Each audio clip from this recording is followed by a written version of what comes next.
Welcome to the English हाउल। दोस्तों, आप सबका बहुत बहुत स्वागत है आपके अपने YouTube चैनल द इंग्लिश हाउल पर। मेरा नाम है अनुपम दुबे। आज के इस वीडियो में हम ये बात करने वाले हैं कि एनसीएचएम में हम कितना स्कोर लेकर के आए कि आपको आईएचएम पूसा या आईएचएम मुंबई मिल जाए।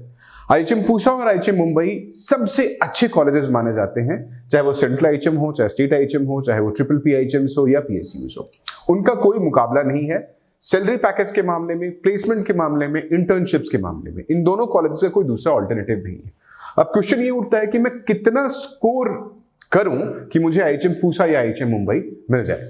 तो आज के इस वीडियो में हम यही जानेंगे कि क्या सेफ स्कोर रहता है आईएचएम पूसा और आईएचएम मुंबई के लिए। लेकिन अगर होटल मैनेजमेंट सर्च करते हुए इस चैनल पर आप पहली बार आए हैं तो प्लीज सब्सक्राइब जरूर कर लें चैनल को। अगर ये वीडियो का कंटेंट अच्छा लगे तो आप इसको लाइक भी कर सकते हैं। वीडियो अंत तक देखेंगे तो थोड़ी और क्लैरिटी आपको मिल जाएगी। तो चलिए स्ट्रेट अवे स्टार्ट करते हैं।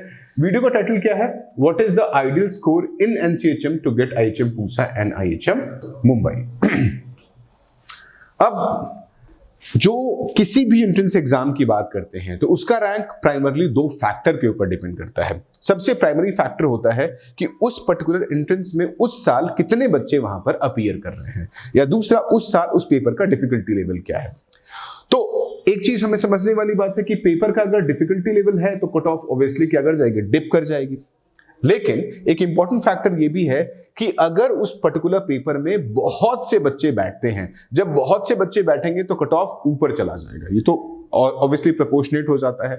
लेकिन अगर बच्चे कम बैठते हैं तो कट ऑफ भी नीचे चला जाता है। यही दो फैक्टर प्राइमरली काम करता है, जहां पर देखेंगे एक डिफिकल्टी और एक number of students applied that year. तो कहता है कि जो सेकंड पॉइंट है, यानी ये वाला पॉइंट है, ये लो एंड हाई रैंक के लिए रिस्पॉन्सिबल हो जाता है प्राइमरली, क्योंकि डिफिकल्टी लेवल जज कर पाना थोड़ा मुश्किल हो जाता है।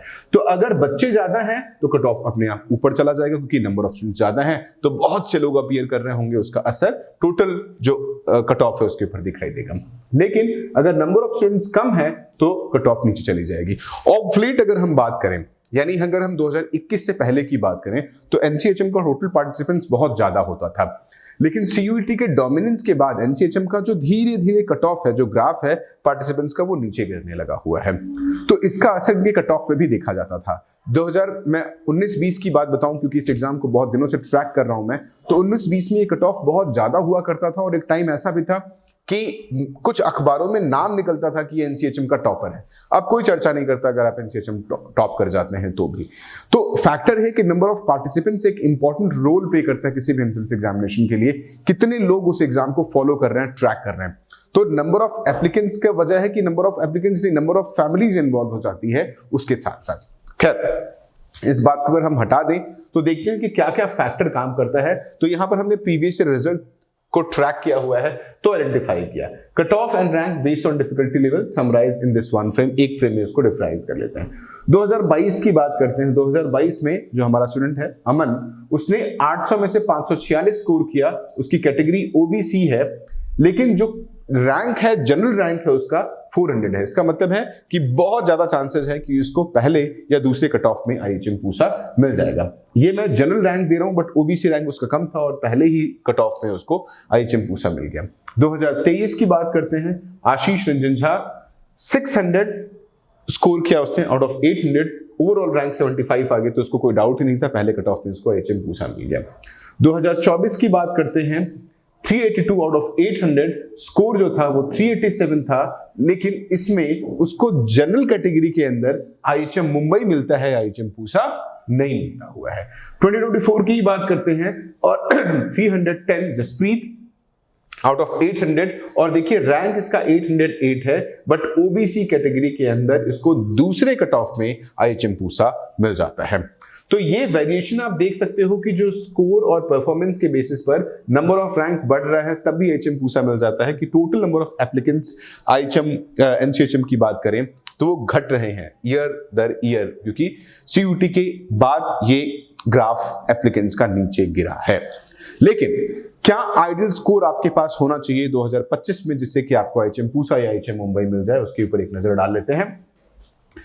अगर हम स्टार्टिंग में जनरल कैटेगरी की बात करें तो जो स्कोर रेंज है वो 550 से 600 के बीच में आप स्कोर करते हो, जो कि एक सेफ स्कोर है लगभग। यानी अगर 800 की बात करें हम और उसका 70% स्कोर देखें तो लगभग 560 के स्कोर की बात करते हैं, तो 500 to 560 के बीच में स्कोर की अगर बात करें तो आपका रैंक बिलो 100 होगा। और ये कैटेगरी रैंक है नहीं, क्योंकि आप जनरल कैटेगरी की बात कर रहे हो। अगर हम इकोनॉमिकली वीकर सेक्शन की बात करते हैं तो अगर आपका स्कोर 500 से 550 के बीच में होता है तो आपका जो ओवरऑल रैंक होगा वो 200 के अंदर होगा, बट कैटेगरी रैंक ईडब्ल्यूएस में आपकी 50 के अंदर होगी। इसको आप रैंक प्रेडिक्टर भी कह सकते हैं एनसीएचएम का।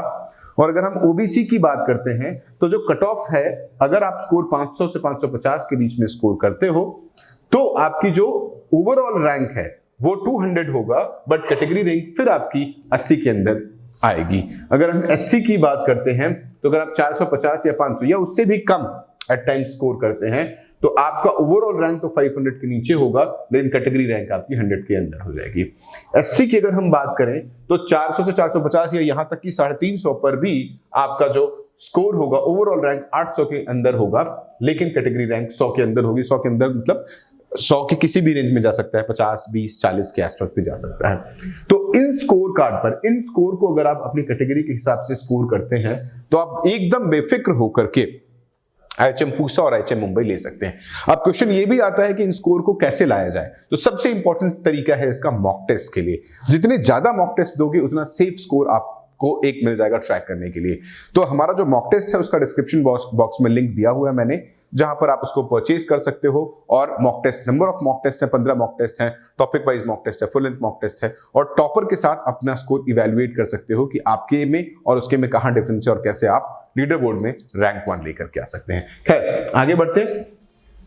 ये मेरे ख्याल से टोटल समरी थी इस पूरे वीडियो की, लेकिन अगर कहीं पर कोई डाउट आता है आपको तो डिस्क्रिप्शन बॉक्स में मैंने एनसीएचएम एक फॉर्म दे रखा हुआ है जिसको भर करके आप अपनी क्वेरी वहां रेज कर सकते हैं। अदरवाइज कॉन्टैक्ट नंबर गिवन है, व्हाट्सएप नंबर गिवन है डिस्क्रिप्शन बॉक्स में, वहां से डायरेक्टली हम तक पहुंच सकते हैं। तो जैसा कि मैंने कहा था कि अगर ये वीडियो का कंटेंट आपको पसंद आया हुआ है तो प्लीज आप इसको लाइक जरूर करें। किसी भी डाउट के केस में कमेंट सेक्शन में जाकर के कमेंट से पूछ सकते हैं, वहां बहुत से और भी कम्युनिटी के लोग होंगे जो आपकी हेल्प कर पाएंगे। तो आज के इस वीडियो में इतना ही। मुझे उम्मीद है कि कंटेंट पसंद आया होगा। प्लीज लाइक सब्सक्राइब जरूर करें। Thank you so much.